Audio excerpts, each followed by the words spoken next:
Cool. I'm going to click the button.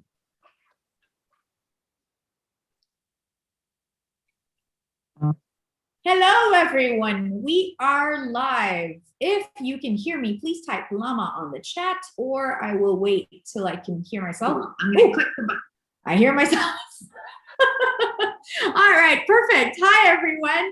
Welcome to another Etcher Studio Live demo. My name is Maria Pais, and I am your host for today, and I am here with Kimberli Johnson. Now, before we get started with the demo, I just want to get some announcements out of the way. So first, please subscribe to our YouTube channel so you can get informed of all of our lovely live demos. That means clicking on the bell so you get notified. Also, subscribe to our email newsletter as well, and make sure that you whitelist us so we don't get sent spam, because we've heard that. Then please grab the link of today's demo and share it with your friends so we can spend a lovely Friday afternoon or Saturday morning, depending on where in the world you are, together. Now, please fill in the live demo survey. I'll be dropping the link on the chat as well, so you can let us know what you think of the content, what other artists you want to have on these, and just letting us know what you think. We read every single comment, so please make sure to fill that out. Then if you have any questions today for Kimberli, please make sure to type the word question all in caps, and then follow it with your question normally, and that way I can just scan quickly the chat and find the relevant questions for today. I will ask them to Kimberli if it makes sense of what she's working on at the moment. Otherwise, I will save it for the Q&A portion at the end. And but I am seeing your questions, don't worry about it. And if there's something that she talked about before, you can always go back to the recording and see everything that we've said before, like in materials or anything like that. But before we get started with all the good stuff, because we have a 1 hour time limit, Kimberli, would you like to show us your sketchbooks, please? Yes, I would. So I'm Kimberli, and I just thought I'd share some of my sketches today. Now, I call them sketches because they're in my sketchbook, but actually these are pretty finished pieces. There's a little frog. I don't know if you guys follow me, but I do Frog Fridays every Friday, where I draw and post a frog. And I will retweet other people's frogs as well, because we need more frogs in the world, I think. Yeah. And then here's another piece. I love to work with sparkly paints. It just, I think, adds a little extra. And then, oh, this page will be like really interesting for you guys to see, I think, because I have like these really sketchy sketches that I never even inked. And then I have like full paintings here as well. And then also, speaking of frogs, so here's a frog, and this is actually the image that I'm going to be painting for the mini workshop, where we can go over a little bit more in depth what we're talking about today. Yes. I will also drop the link. Oh, I do have another one. I'll drop the link for the mini workshop on the chat so you can sign up in case you're interested. It's going to be awesome. And then here's just some more little sketches that I've done. And again, I call them sketches. I do consider them finished artwork. They're just in my sketchbook. Great. I love that. Because I know that some people feel a little weird when people call stuff sketches that looks fairly finished. So I just wanted to be clear that I do consider that finished artwork and not a sketch. Awesome. Then what are we doing today? Today we're going to be painting this lovely lady drinking her tea. I draw lots of bunnies because they're adorable. But we are going to be painting her in a complementary color scheme. Yeah. And I'll be talking about that a little bit. Let me spotlight your work so that people can see your artwork. But before we get started with that, can you give us a quick rundown of your materials for today? Yep. So I'm using this, I'm going to say this wrong, Mimic brush. And actually this was gifted to me by a friend. I'm not good at replacing brushes. So I just keep using them forever. But it's, let's see, what size is it? It's size 6, and I like it a lot. It comes to a very fine point, so I can get a lot of details, but it's also broader, so I can fill in bigger areas with it as well. I generally use only a few brushes. And then here is my watercolor palette. And the palette itself is probably like 15 years old. Just kind of going to show you that it is an investment to buy art supplies, but they can last you a very long time. I use a mixture of Grumbacher, Winsor Newton, and Daniel Smith watercolors. And when I was doing really good, I would just kind of label right here on the side what color they were. And I haven't done that with all of them, but basically I have your primary colors with green and purple added in. I find that having a green helps me a lot with cutting down the time that it takes to mix my paint. And it's just very difficult for me to mix a purple that I'm happy with. So it's easier for me to buy a purple and then squeeze it out. Other than that, a lot of the paint supplies that I've bought have been kind of like, shopping therapy. And I find that I just don't use those colors. Like, I mean, I have a color here that has been in my palette for many, many years, probably a decade now, and I barely even use it. Like, it's fun to buy the paints, but I find that I really only need those primary colors plus a green and a purple. Yeah. And what kind of paper are you using? Oh, this is watercolor paint, which at first I didn't like. It can be a little unforgiving because once it's on the paper, there's a little bit you can do to fix it, but in large part, it's on the paper and it's not going to come back off. Like if it's very light, you can kind of get in there with a paper towel and, scrub at it with your brush and lift it out a little bit. But if you have something like a deep red, it's just there and you're going to have to start your painting back over. Mm-hmm. And are you working on cold press or hot press? This is a cold press paper, a hot press paper. I find that I like that when I do line work, which I do fairly often. It just helps the line work be smoother, although it doesn't hold the paint quite as well as a cold press does. So if I hold this closer, there's not a lot of tooth on there. And that's what the hot press does. So it's great for inking, but if you're just a purely watercolorist, I would recommend the cold press. Perfect. All right. Should I dive into the painting? Yeah, of course. I was just reading some of the comments and we have people from all over listening in.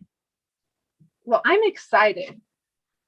So I have a little story to go along with paints that I think helps when you're,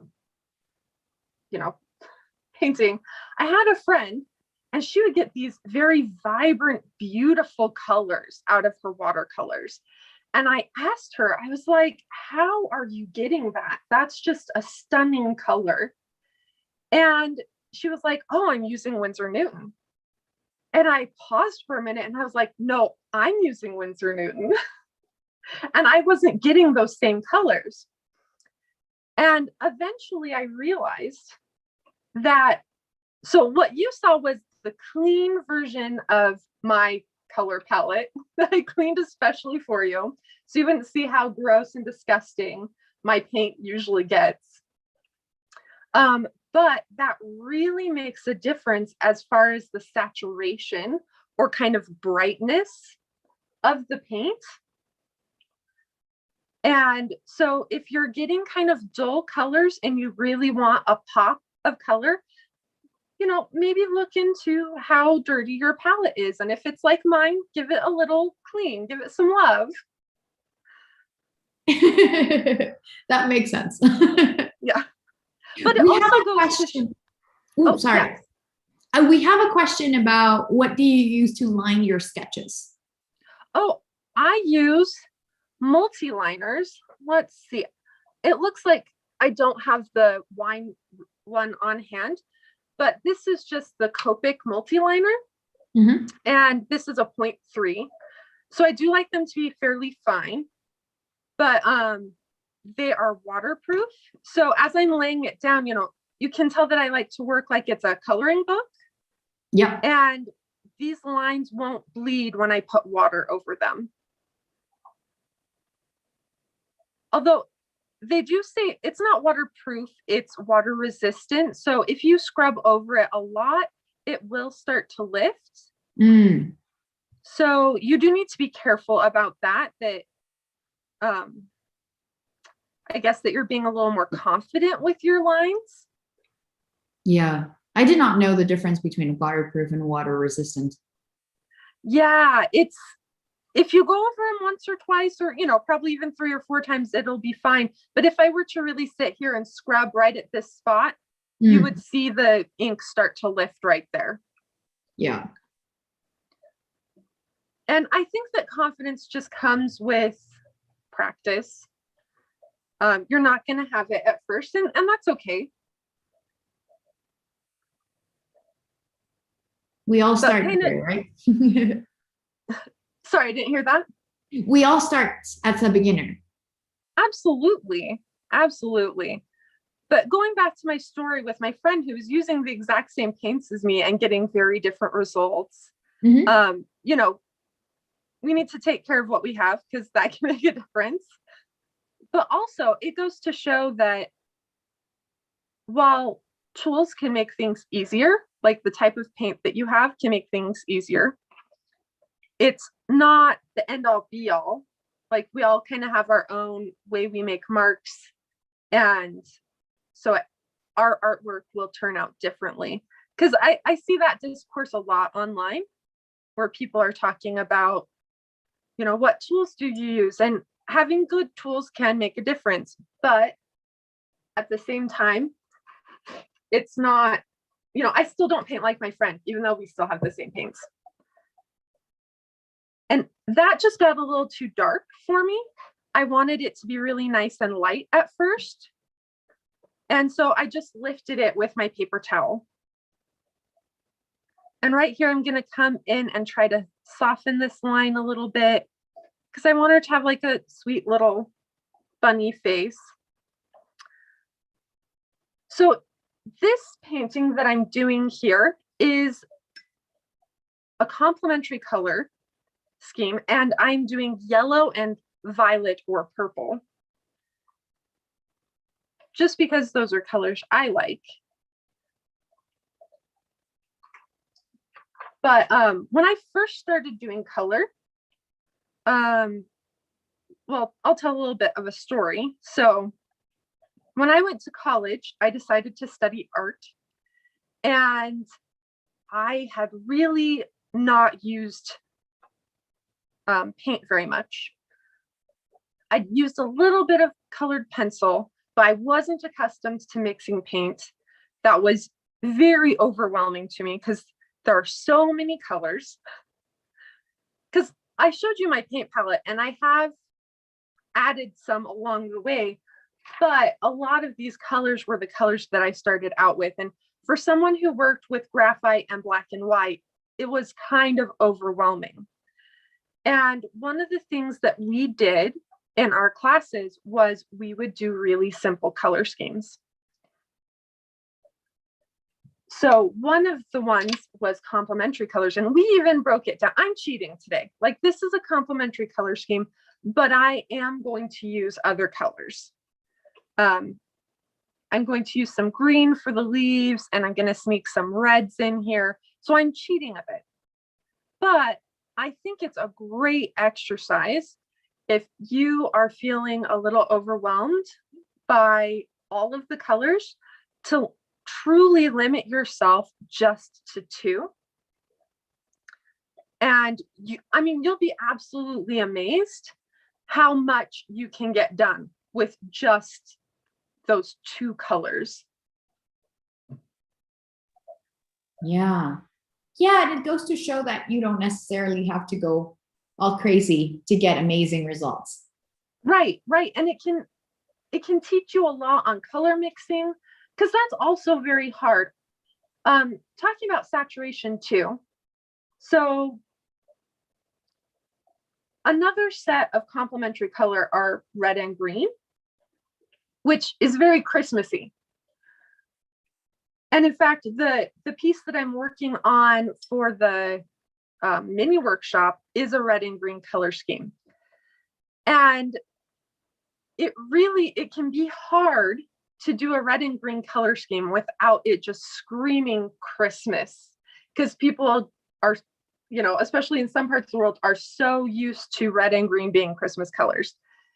And that's due to the saturation. If you think about it, like Christmas wrapping paper is bright, bright red and bright, bright green.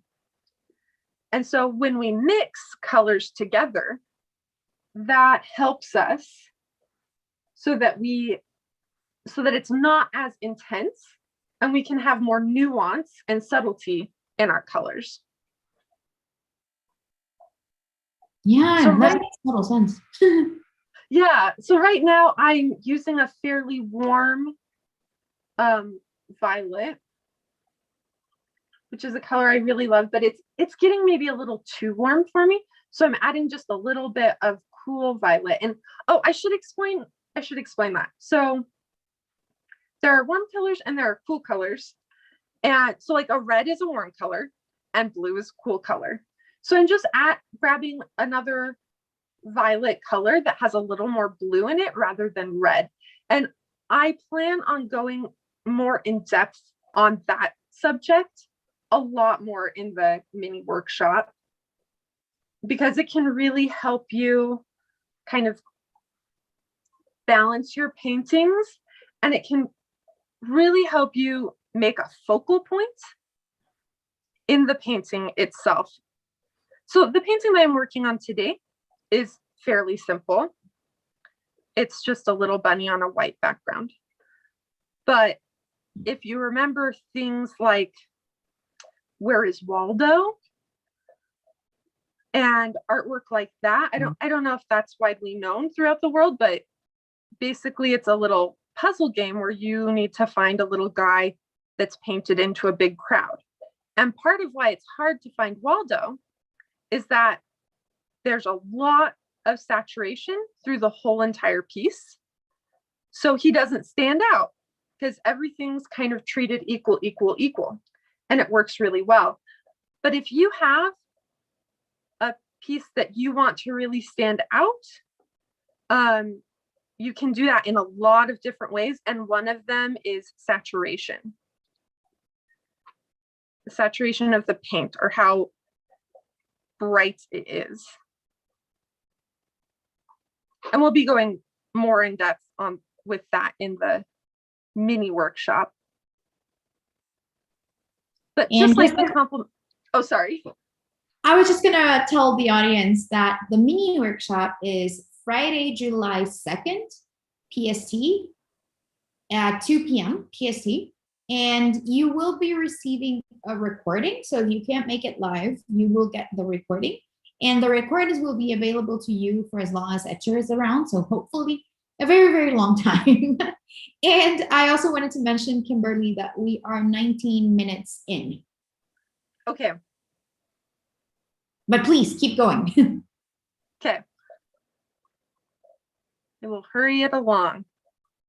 So you may notice that I'm kind of going in and putting color down on the whole thing before I go into any details. And that's just so that I can kind of tell how it's working.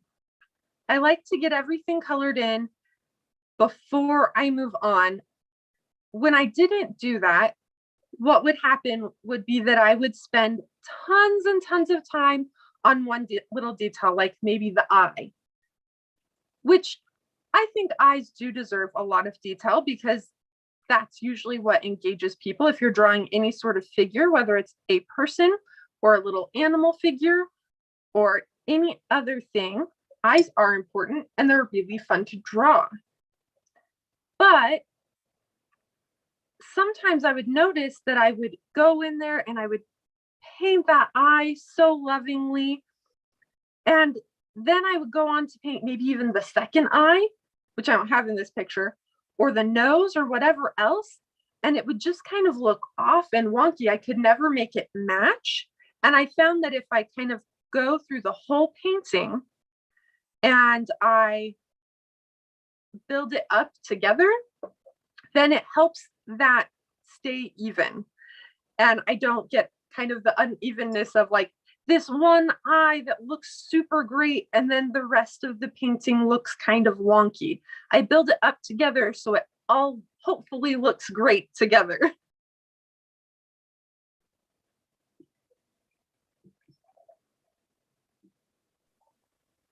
Yeah, don't get excited with one piece before having a base for everything. Right. So this is where I'm gonna start cheating a little bit. I'm gonna come over here and I'm gonna grab some red, which is not in my yellow and purple color scheme, but I just wanted to have her have some cute rosy cheeks and a cute rosy nose and cute rosy ears. Because in my art, I find cuteness is very important. And that's just a stylistic choice. That's not art gospel or anything. That's just what I like.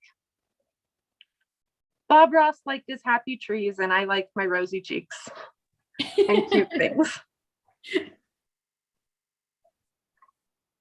So now I put that down and even me, I'm kind of going, oh my, that's really bright.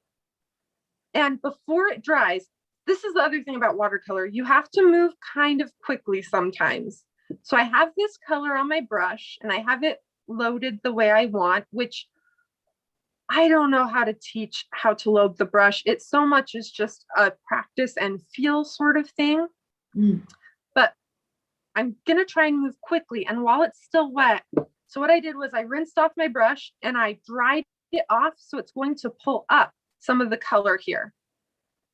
So I'm pulling it up so that this side of her cheek is nice and rosy, but it kind of has a gradient to that nice and rosy point rather than just a big blotchy cheek. And I'll do the same here with her nose. So her nose is drying up a little bit more than I'd like. So I'm just adding a little more water. I'm going to use the paper towel too. Paper towels in watercolor are just as important as paintbrushes and paint. Would a napkin do as well? Could you repeat that? Would a napkin, a paper napkin do as well? A paper napkin would work. I have friends that use toilet paper. Any absorbent paper will work just fine. So I'm cheating here again, and I am using a little bit of green.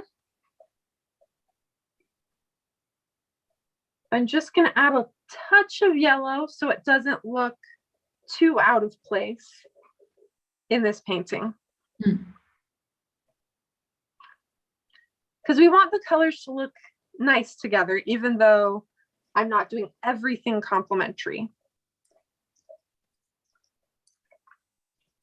And the next step after I kind of get all the paint laid down onto the painting, the next step will be to start adding some shadow in. And I do want to say that I don't like to use any black paint. I also generally avoid brown paints as well. And I do this, well, one, because that's what my teachers in college told me to do. And I thought they were real meanies until finally I had painted for long enough that I understood why they said that.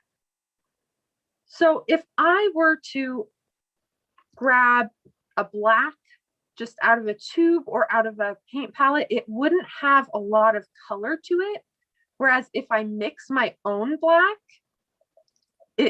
it's going to have color in it because I've mixed it from colors.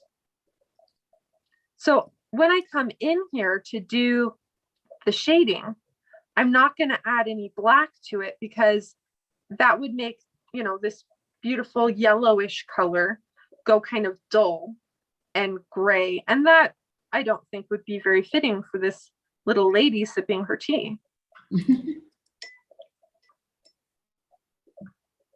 And just for some variety, I'm going to add a little more yellow and come in and do these last few leaves. Oh, I want a little more yellow than that.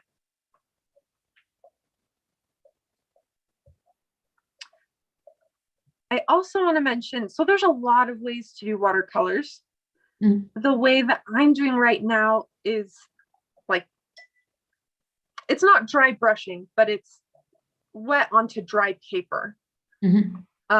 There's also different methods that I don't use very often where you can get your paper wet and then you're going to have it bleeding all over and making really cool shapes, which I like to do that also, but I'm a little bit of a control freak. And so I like to make sure that I know exactly where every little drop of water is going to go so that it's right where I want it.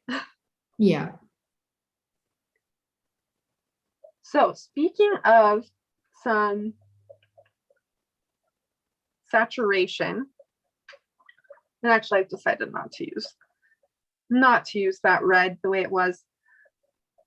Just because I feel like if oh, you can't see that. So I have this little spot of red right here, and I was going to put it on the rose, but I feel like that would distract from her face. So I'm not going to do that. Instead, I'm going to make it this nice kind of blue violet, which is still going to stand out, but not quite as much as the red would. And it's going to be a little more harmonious than the red. Because we do have some pink in here, but not a ton. We got to be strategic. Yes. Yes. Art, especially watercolors, because like I said, like this flower is purple now. I can't make it red. Like I cannot lift that enough that it's red. So it's a little bit like playing chess. You need to be able to plan ahead and think ahead what you want where. And this is quite nice. So professionally, I'm an illustrator, and sometimes we do color studies so that we can make the mistakes that we need to make before we go on to a final piece. So if you have a piece that you really want it to turn out, you can do a quick little color study. Oh, and you can see there, we have some wet into wet happening. I don't know if you can see that very clearly, but I've got some rogue yellow going into my violet. So I'm going to lift that up. Fortunately, the violet is a pretty dark color, so I'll just wait for that to dry. And I will go back over and add more purple in. So now this yellow is yellow right out of the tube. And you can see that unlike the yellow that I mixed some purple into, it's very vibrant. It's very saturated.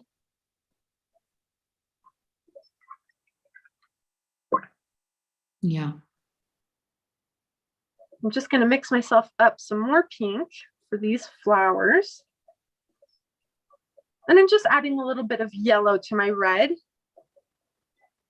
which again makes it a little more harmonious. It helps it to match my other colors.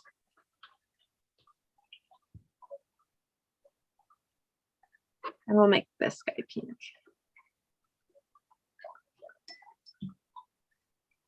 Okay, now we're going to get into the shading. So I'll start with the dress. And because the sun is yellow, which is a warm color, most shadows are cool colored. So they have a little more blue in them. So I'm taking this warmer purple, and I'm going to mix some cooler purple into it to make it a little more blue toned. But I think for her dress, because I want her dress to be fairly subtle, I don't want it to really super stand out. I want her face to stand out. I'm going to add just a little bit of the yellow in. And again, this makes it harmonious, but it also will tone it down a little bit, make it less saturated and less bright. There's a time to be bright, and there's a time to be bold, and then there's a time to not. And if you balance the two, it helps stuff stand out even more, and it can really level up your art. We have a question here on the chat. Yeah. What paper are you using in any sketchbooks you recommend? Okay. So this paper that I have right here is Arches hot press, and it doesn't have a whole lot of tooth to it, which I like for the inking. If you don't want to ink along with your watercolor, I recommend cold press because it will hold the paint a little better. And by that, I mean, like, if I get into doing really nitty little details, like on her face or something, occasionally I will notice that even though I have my paintbrush loaded with the right amount of paint, it will start pulling paint underneath it back off rather than adding to the paper. So that's the downside to hot press. But if you're using inks, I think it's a lot easier with the ink. And I really like Stillman Bird sketchbooks. They have their beta series, and it holds watercolor really great. And the reason why I first started really liking it was because it was a hot pressed paper, and I didn't have any other hot press paper. I hadn't quite discovered it yet. And so it was nice for the lines. I have since gone out and found myself some watercolor paper that works just as well. But at the time, it was my favorite paper ever because it wasn't as bumpy.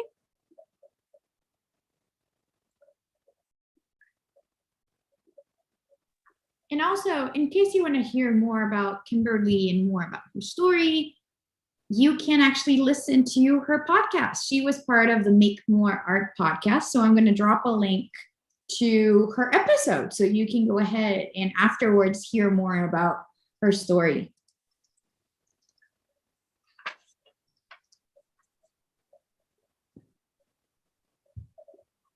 So right now, I'm kind of racing against the clock a little bit. I got this darker than I wanted it, but I do want it kind of dark down here. So I'm just racing against the clock before it dries so that I have softer lines, and going back in with my trusty old Viva paper towel. I do have a preference in paper towels. It's Viva paper towels. If that's available in your area, that's my favorite to do work with. But you can use any absorbent paper. So kind of going back to what I had talked about earlier, where I didn't put any black or brown to make this darker. I added a cooler, more blue toned violet.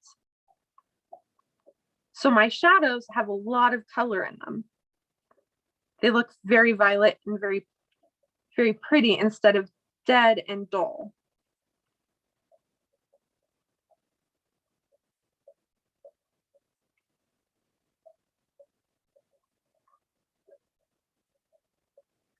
So let me see if I can kind of pull my palette in here a little better. So I'm going to do the tips of the ears brown. And so I'm going to try and lift this so you can see. So I've got my yellow right here. I'm going to get a nice pile of it so I don't run out, because there's nothing worse. There's just nothing worse when you're painting along, you have a color that you got just right. You spent your time, you mixed it up, you love the color, and then you didn't mix enough of it. And so then you're stuck having to remix, which eventually you'll get to the point where it's not as big of a deal to remix. But I remember when I first started mixing paint, it just about broke my heart every time. I was always so disappointed. So I'm taking my purple, which is the complementary color. And what I'm going to do is I'm going to take my purple, and instead of putting it right in the center of my yellow pile, I'm going to kind of start mixing along the side. And as you can see, I actually have a brown that I'm pretty happy with. I'd like it to be just a touch darker. So I'm grabbing the cooler purple color that I have. Just doing a touch more, because you can see how strong that is. I put down just the tiniest little, I just stuck the tip of my brush and it was very powerful. So I'm going to rinse off my brush before I mix that back in, because I don't want to add more of that. That's going to make my brown a little darker than I want. Ooh, and I've got a cat hair on there. So it's still really strong. I'm going to go back, add a little more, and it's just kind of a little dance going back and forth. I'll make a circle, grab some of this warmer violet, then grab some more yellow, grab a little bit deeper, and that's about the color I want for the tips of her ears. But that's a good way, because I don't know if you guys are like me, but sometimes I forget, and I'll take, something like my red, which is really strong, and I'll just put it right in the middle of my color, and then I have to just start remixing, and I feel bad because I've wasted paint, and and I have to just start over from scratch because there's no going back. So if you go on the edges, that's a good way to avoid that happening. I know the feeling. It's very sad, especially with purple. Purple is very loud. Yes, purple is loud. I find I do it most often with reds, especially my really warm reds. I get way too much in my brush, and then I just have to start over and start remixing.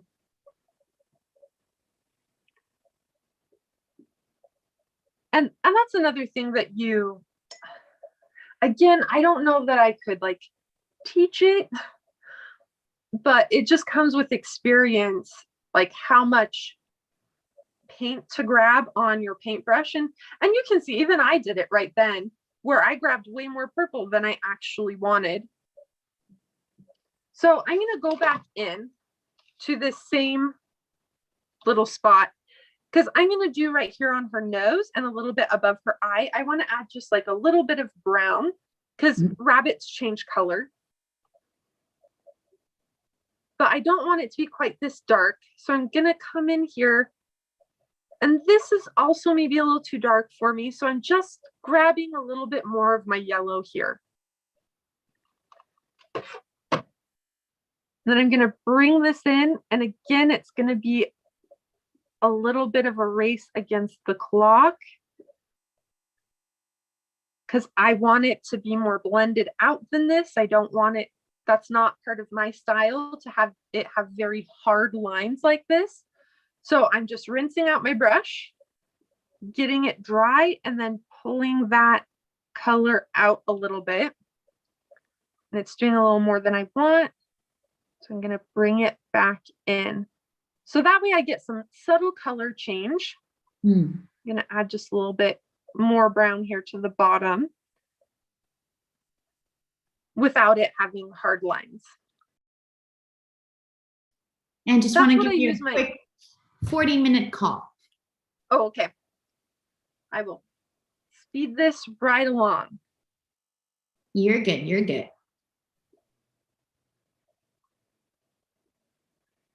Okay, so I'm just going to do that same thing here, but I let it be a little bit lighter. With watercolors, I tend to go to the spot that I want darkest when I do this at the beginning, because I know my paintbrush is going to have more paint on it and it's going to end up being darker. So I'm just going in here and, you know, I've mixed my own brown. I'm grabbing a little bit more of that cool color and I'm going to come and do some of the shadows. So some of the shadows from her flower crown. And maybe I want that to be even a little more blue than that. And you can see when I say blue, you know, that's very relative to what's already there. The color that I'm putting down is just slightly cooler or slightly more blue than the color that's already on her face.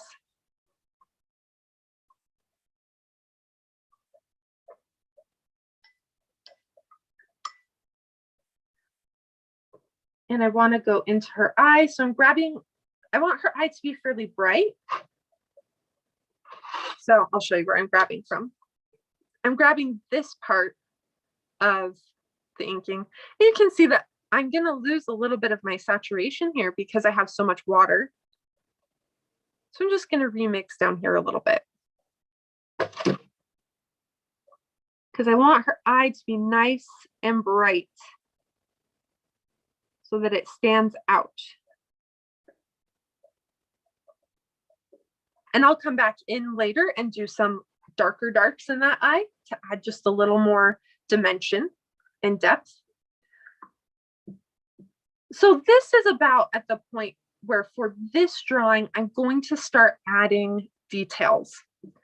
So I've done some basic shading. I'll throw a little more basic shading in here.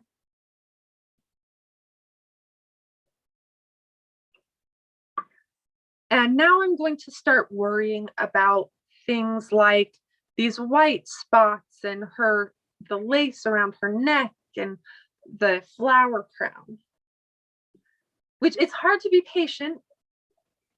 It's hard not to just spend all the time on the flower crown. But I know that if I build it up all together, then I'm going to be happier with the results in the end. So I'm going back into my shadow color, because again, when I kind of grab the same colors, it helps the colors be more harmonious. I'm going to start adding a little bit of shading here.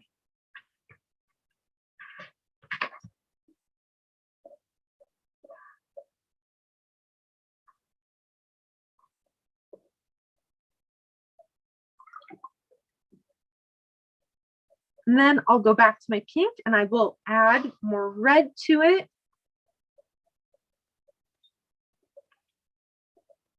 And just do some little details here. And for my taste, like I feel like that's way too bright there. So again, with my trusty little paper towel, I'm going to take it right back out. Because especially watercolors aren't super forgiving. I really didn't like them at first because I kept messing them up. But there is a little bit, you learn the tricks that you can do, and paper towels help with all of those tricks. Paper towels and timing.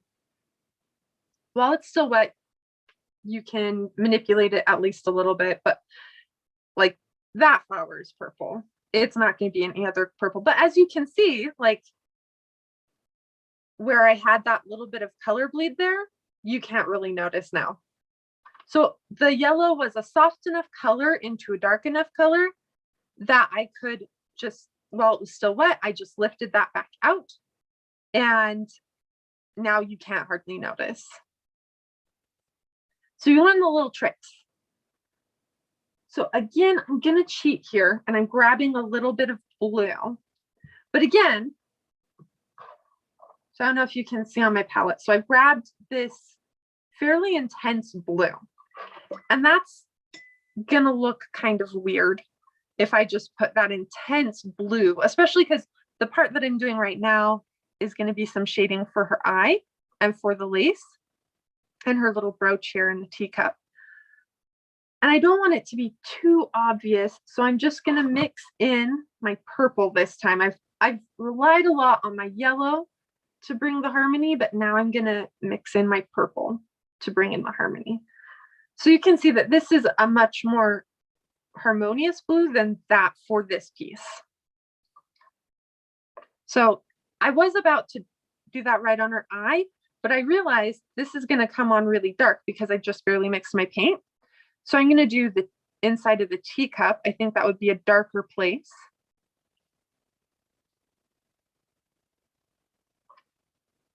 And I want to make this shading lighter. So I'm rinsing it off and I'm going to pull that in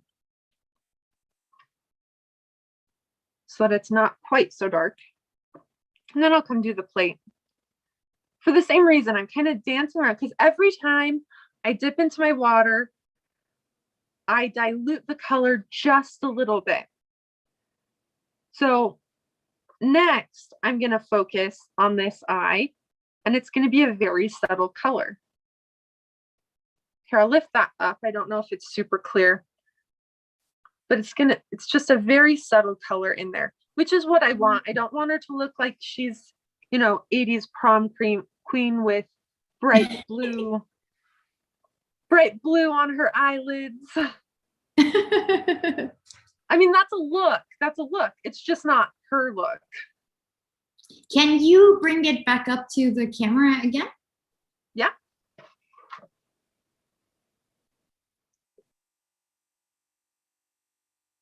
So it's like a neutral tint, right? Yes, it's very neutral at this point. Because 80s prom queen is not her vibe.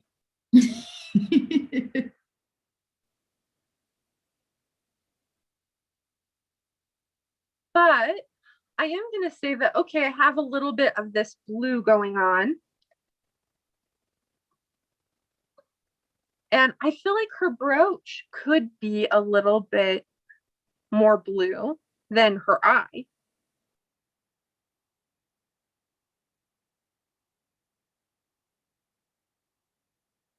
And did you see that? I took like that straight blue right there. But I know I have a lot of water down here, so I'm going to be able to just kind of drop that in. And it's going to spread. Can you see that spreading? Bring it down a little bit. Okay. Oh, there we go. Oh, yeah. So it's just going to spread in there. And I think I can sneak a little bit of this blue into the teacup as well without having it be so intrusive. Mm-hmm. Because like she's a very proper Victorian lady. I don't even think they wore very much makeup back then. I think they thought that was, kind of racy.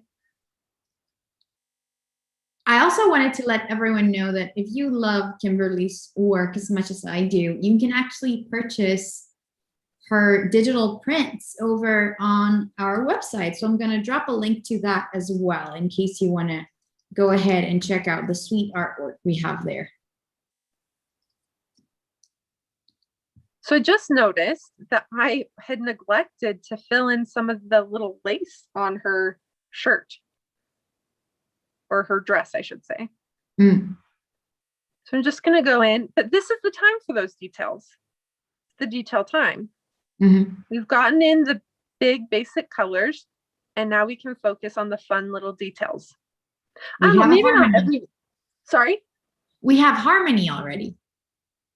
Yes, we do. I don't know about everyone, but the details are like the most fun part for me. And so I just can't wait to get to the little details. So I'm going to mix some black for you guys because I want this little tie to be black.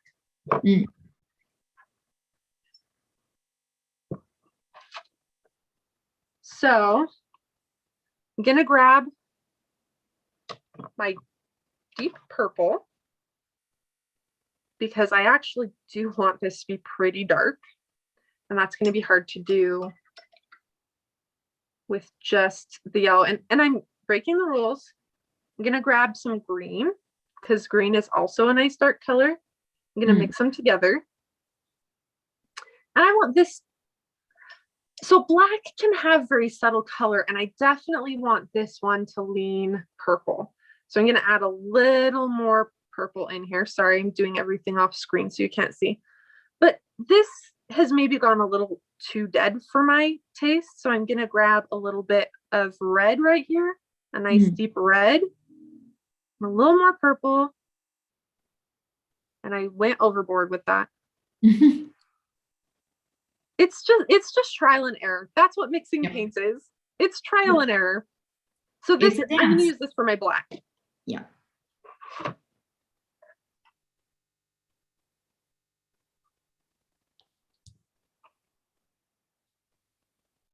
And this is where I really like this brush, where it's quite a large brush, but it comes to such a fine point that I'm okay to use it with the finer details. I really like that about these round brushes.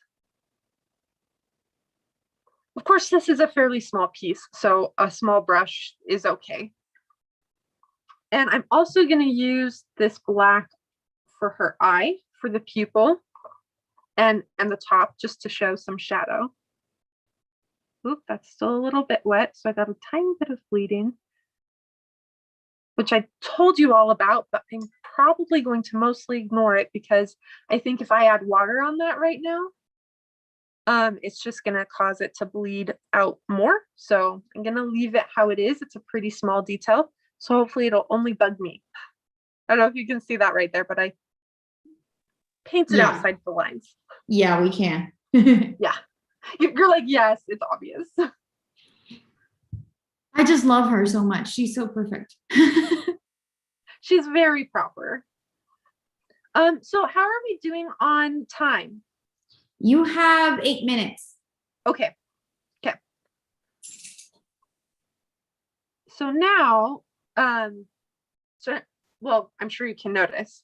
So we have all the paints in here and we have some details, but I'm looking at this and I'm kind of going, well, it's all kind of the same darkness. Like we have a little bit of darker darks here in her dress, but up, the flowers, her face, all of that is largely the same. So I'm going to come back in and I'm going to make some of the shadows more defined.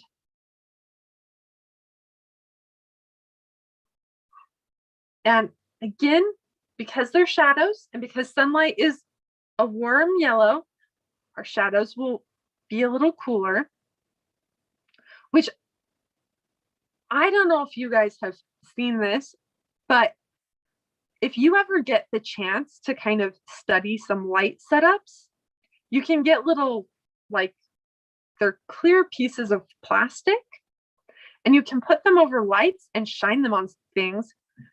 Because I have to just very recommend drawing from life. If you want your art to level up, like there's no better way to get that to level up quicker.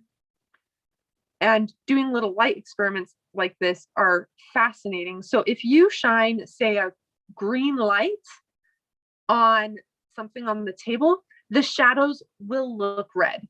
It's completely bonkers. Like we're so used to the light of our sun being warm and yellow that we kind of take for granted that shadows are, they're blue and they're cool colors, but it's totally different depending on the different light, which I think is fascinating. Absolutely.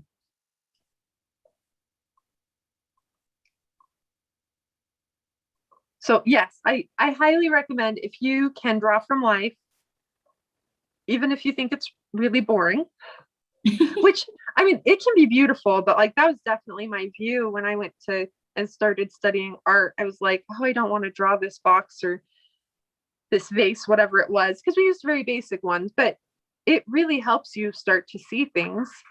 And I think that it's the way you can level up your art the fastest. Whether you want to draw people or plants or landscapes, just drawing from life is so valuable for all of that. I can't wait to dive even more in depth. Like, we're a little short on time here, so unfortunately I can't do it so much here, but I can't wait to dive into like color harmony even more. And when I have a little more time, I'm also going to show some of the inking, which inking is probably my favorite part of the whole process. I find it really fun.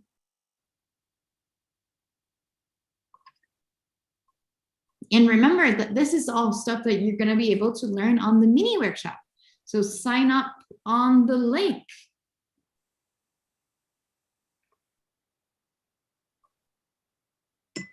So now I'm going to start. Well, no, I'm not going to start into the really tiny details yet. I'm going to make some of these shadows a little darker, but I guess I'm doing both at the same time. I'm going to lift this up so you guys can see better.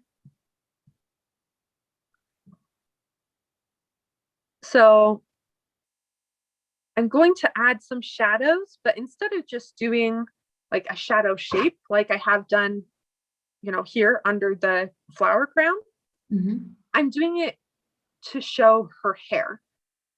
So this just adds some fun little detail while still informing the view and form. I'm going to make this a little bit darker. So that's still in focus. Just shout at me if my hand is covering it and you can't see.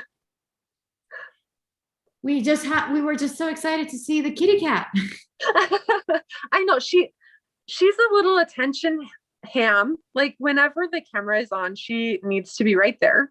She goes and sleeps other times, but if the camera's on, she knows she's here. She's part of it. She knows when I'm filming for like TikToks and reels and stuff too. Like, she'll come and like just be right in the way.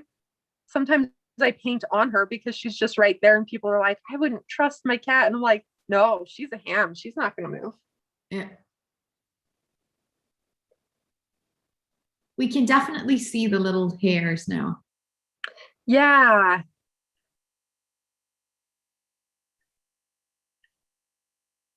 And now I'm getting, again, I've done it where the darker parts, I had just barely mixed up my colors, so I knew it was going to be dark.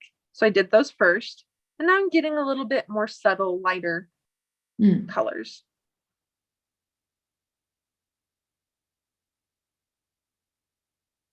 We have a comment here saying that your art reminds them of Beatrix Potter books.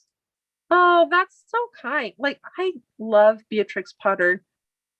I didn't find out about her until I was a full-grown adult, which I feel a little robbed about. Like, I should really talk to my parents, but I take that as a very high compliment. I love Beatrix Potter. Yes. I'm sorry, I've gotten so much water here in my paint that I know that it's going to start bleeding all over. I won't be able to get those really fine details if I have too much water in my brush. So I'm just kind of going back and like picking up a little more paint and then drying off my paintbrush before I come back to do these little nitty pick details. So I decided to add a little bit of shadow right here, just so that there's a little more of a difference between her face and the background, which is just white. I've got a lot of water going on here.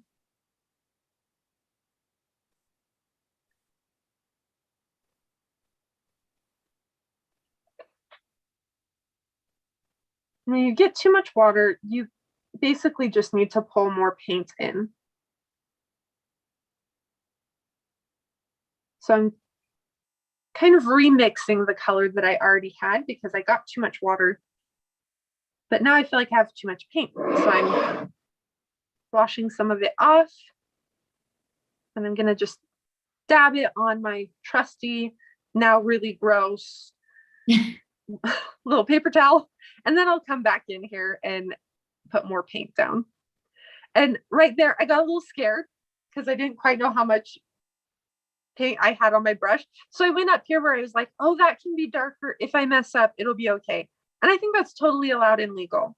Like, if you don't know how much paint you have, you can either, paint onto your trusty paper towel or napkin or toilet paper. And then you can move to a place that you feel, after you feel confident that you know how much paint you have on there, then you can move on to a more sensitive, detailed area. And just to let you know, we just hit the 1 hour mark. Okay. So I can just add these little last details and call her good for the day. Yeah. We'll move the nasty paper towel out and just let her be in frame. So thank you so much, Kimberly, for showing us today and giving us such a great class on color mixing, on temperature. I was actually taking notes for myself because I know that I'm gonna go back to this live demo and revisit how to control saturation and how to not use pre-mixed blacks to make sure that they are vibrant. So thank you so much for all of the jewels that you've provided us with today. I'm sure that your mini workshop is going to be fantastic. So if you haven't signed up to our mini workshop, everyone, go ahead and sign up for it. And you are going to learn so much from that class. Now, before we leave, I just wanted to let everyone know that you can now buy bundles of mini workshops. So you can actually bundle them up and you will get a discount. So you can buy any 3 and save $3, or you can buy any 5 and save 15%. So you can buy your bundles and get to learn from all the amazing teachers we have here at Etcher. And I am so happy to have hosted this demo today. Thank you again, Kimberly, so much. I don't know if you have any parting words before we say goodbye to our audience today. Oh, well, it's been lovely to team up with Etcher. You've been lovely to work with, and just, have fun with your painting.